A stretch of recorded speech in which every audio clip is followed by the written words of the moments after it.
Monsoon सत्र भी प्रारंभ हो रहा है।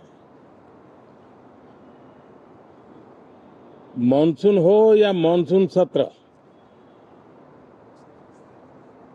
अगर दोनों प्रोएक्टिव हो तो बहुत ही प्रोडक्टिव होते हैं।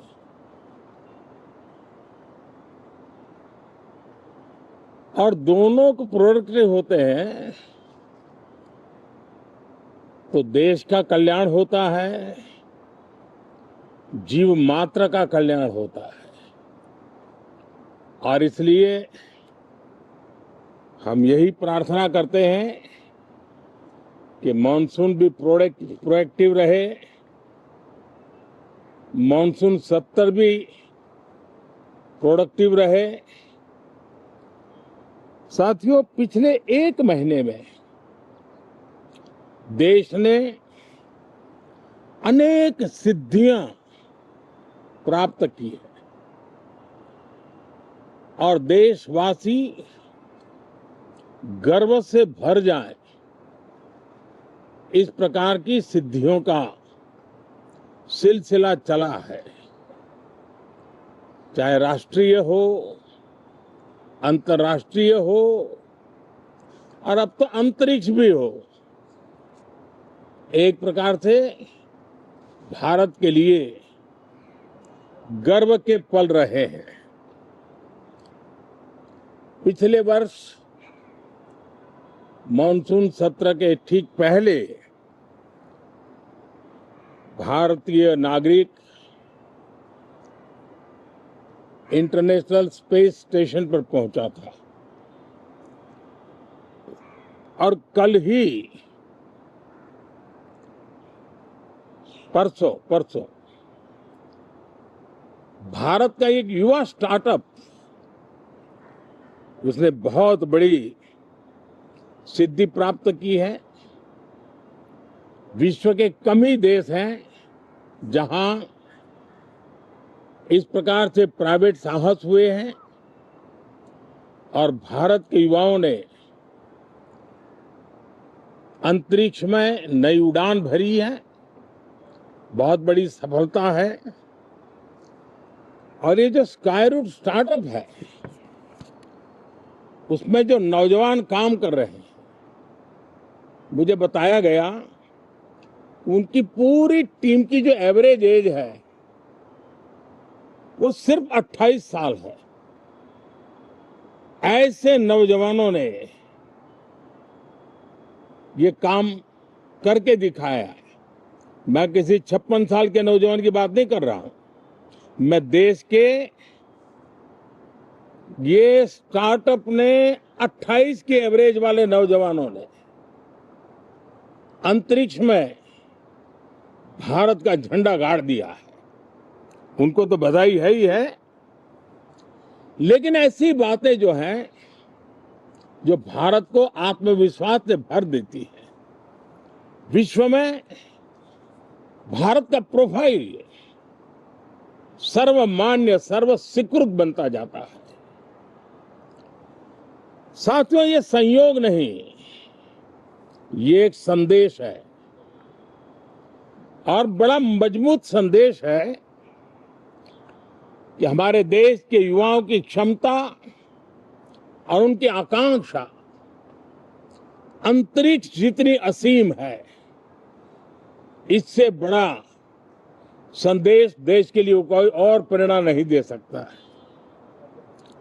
साथियों, जो रिफॉर्म एक्सप्रेस पर सवार होकर के आज देश चल पड़ा है, उसी का नतीजा है कि भारत के नौजवान इतना बड़ा साहस कर पाते हैं और सफल भी हो रहे हैं। साथियों, पिछले दिनों राजस्थान में बहुत बड़ी ऑयल रिफाइनरी देश को समर्पित की गई। पिछले कुछ सप्ताह पहले एक सेमीकंडक्टर प्लांट, यानी तीसरा, देश को समर्पित किया गया।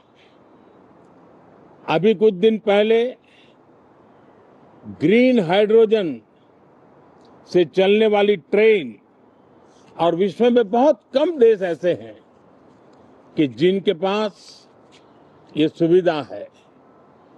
लेकिन भारत ने जो हाइड्रोजन ट्रेन देशवासियों को समर्पित की है, वो सबसे ताकतवर इंजन वाली है और सबसे लंबी है। ये अपने आप में भारत के वैज्ञानिक, भारत के इंजीनियर्स, भारत के इनोवेटर्स, भारत के उद्यमी, भारत के श्रमिक, ये जो एक लक्ष्य लेकर के देश के लिए जी रहे हैं, देश के लिए काम कर रहे हैं, उसी का परिणाम है। साथियों, हम भली भांति जानते हैं और पूरी दुनिया चिंतित भी है, लगातार कहीं न कहीं युद्ध की स्थितियां बनती रही है। पश्चिम एशिया के युद्ध के कारण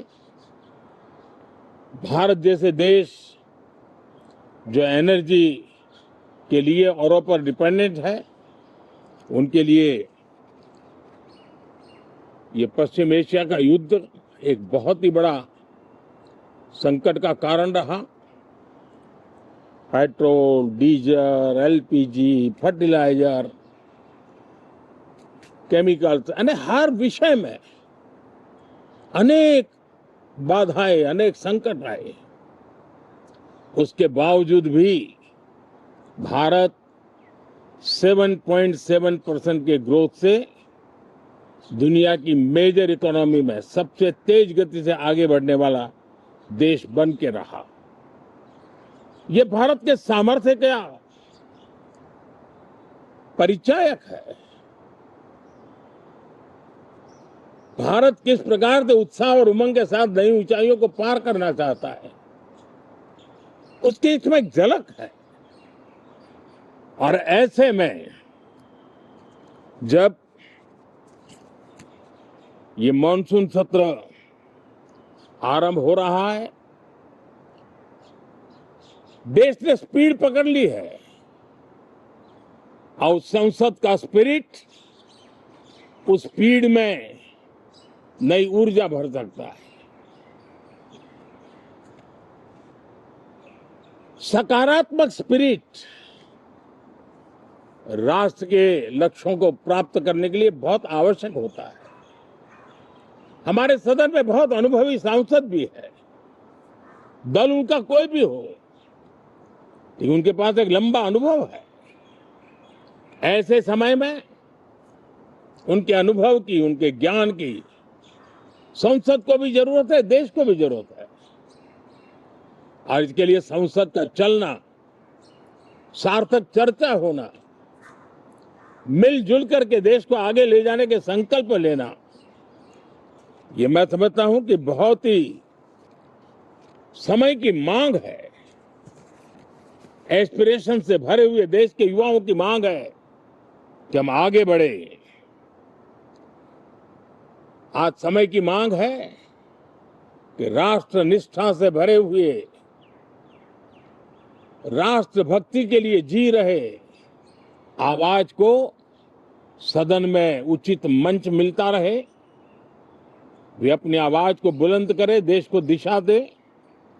और इसलिए मैं आशा करता हूं और मुझे पक्का विश्वास है, जहां तथ्य होते हैं, जहां तर्क होते हैं, वहां तूफान के लिए जगह नहीं होती है।